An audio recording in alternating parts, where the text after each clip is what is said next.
আমরা নিজেদের মধ্যে মারামারি করছি সেটা ভিন্ন কথা, কিন্তু বাইরের কোন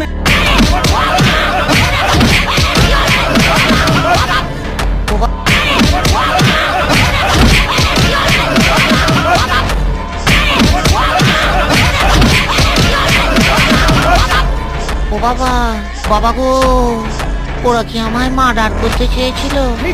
আমরা নিজেদের মধ্যে মারামারি করছি সেটা ভিন্ন কথা, কিন্তু বাইরের কোন খালা এলাকায় ঢুকিয়া সিনিয়রদের ঘাড়ায় যাইব, লাভ কমিশনারে গালাগালি করব, এটা তো ব্যাটারি গলির ইজ্জতের বিষয়, এটা তো আমি মানব না। এইবার তুই বুঝবি ব্যাটারি গলি কি জিনিস।